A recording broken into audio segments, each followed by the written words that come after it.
আনন্দ সংবাদ, শুভ সংবাদ। অনুগ্রহ করে শুনুন, ব্যাঙ্গালোর শহরে হিন্দু সমাজ উৎসব আয়োজিত হতে চলেছে, অর্থাৎ ফেব্রুয়ারির 1 তারিখ রবিবার দুপুর 2টো থেকে রাত 8টা পর্যন্ত। স্থান কবনপেটে বনাপ্পা পার্ক খেলার মাঠ প্রাঙ্গণে। আপনারা সকল ব্যক্তিরা অংশগ্রহণ করুন এবং আপনার আত্মীয় স্বজন, প্রতিবেশী এবং বন্ধুদের সাথে নিয়ে আসুন।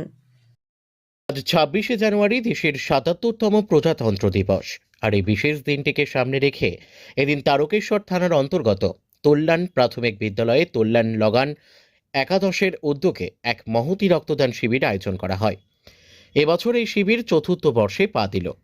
লায়ন্স ক্লাব অফ তারকেশ্বর টাউনের সহযোগিতায় এদিনের রক্তদান শিবিরে এলাকার 130 জন মতো মানুষ স্বেচ্ছায় রক্তদান করেন। ক্লাবের পক্ষ থেকে শিক্ষক জয়দেব দাস ও লায়ন্স ক্লাবের অফ তারকেশ্বর টাউনে ডিরেক্টর বীরেন্দ্রনাথ পুরকাইত এ বিষয়ে কি জানালেন তা দেখে নেব। হুগলি থেকে সমীর দাসের রিপোর্ট, ওয়ার্ল্ড পাবলিক টিভি। লগন একাদশের পরিচালনায় প্রতি বছরই জানুয়ারি বা ফেব্রুয়ারির প্রথমের দিকেই রক্তদান শিবির হয়। এখানেতে বহু ছেলে আমাদের যারা পরিচালনায় থাকে তাদের উৎসাহ উদ্দীপনা প্রচুর। আর এখানে যে অতনু দাস এরই মেন উদ্যোক্তা এবং আমরা তাদের সাহায্য করি। আর এইভাবেই আমাদের লগন একাদশের রক্তদান শিবির প্রতি বছর চলছে। আজকে এখন পর্যন্ত 100 জন মতো রক্ত দিয়েছে। আমাদের আরো উদ্দেশ্য আছে যে আমরা আরো এটাকে বড় করে যাতে করতে পারি।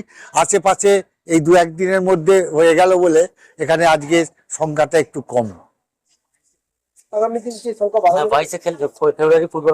আমাদের এই লগন একাদশের পরিচালনায় 22শে ফেব্রুয়ারি প্রায় 25 বছর চলছে ফুটবল খেলা, ডে নাইট ফুটবল খেলা চলবে এবং সমস্ত টিম বাইরে থেকে আসে এবং একদিনে ডে নাইট।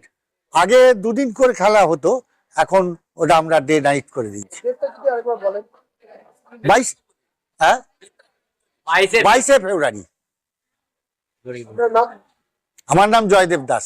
এখানে লায়ন্স ক্লাবের ভূমিকা বলতে, লগন একাদশ যে ব্লাড ডোনেশন ক্যাম্প করে বা ফুটবল টুর্নামেন্ট হয়, যেহেতু মানে লায়ন্স ক্লাব তারকেশ্বর টাউনের একজন মেম্বারও অতনু দাস যেমন যেমন আপনাদের সাথে যুক্ত, আমাদের সাথেও যুক্ত, আমাদের লায়ন্স ক্লাবের সাথে যুক্ত। তো যতদিন ধরে আমাদের সাথে যুক্ত হয়েছে এখানকার প্রোগ্রামগুলোর সাথে আমাদের লায়ন্স ক্লাবও প্রত্যেকবারই যুক্ত হয়ে যায়। স্বাভাবিকভাবেই এটা আমরা যুক্ত হয়ে পড়ি এবং এই যে ব্লাড ডোনেশন ক্যাম্প হয় এখানে আমাদের লায়ন্সের ব্লাড ব্যাংক আছে। লায়ন্সের ব্লাড ব্যাংকের মাধ্যমে কিন্তু ব্লাডটা কালেকশন হয় এবং পরবর্তীকালে যে কোনো মানুষের ব্লাডের প্রয়োজন হলে, এমনকি যদি নেগেটিভ গ্রুপও হয়, কিন্তু আমাদের ব্লাড ব্যাংকের মাধ্যমে কিন্তু সেই ব্লাডটা সবসময় অ্যাভেলেবেল থাকে। খুব ক্রাইসিস হয়েছে, কোথাও পাওয়া যাচ্ছে না, কিন্তু একটা হলেও আমরা দিই। এটাই হচ্ছে আমাদের আলাদা বিশেষত্ব।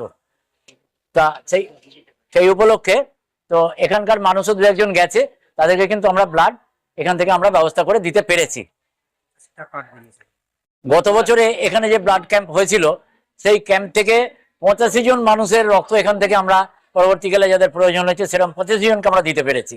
এটা আমাদের একটা বিরাট আনন্দের এবং গর্বের বিষয় যে 85টা মানুষ যাদের রক্তের প্রয়োজন হয়েছে তাদেরকে আমরা সেই রক্তটা সার্ভ করতে পেরেছি। আমার নাম বীরেন্দ্রনাথ পুরকাইত।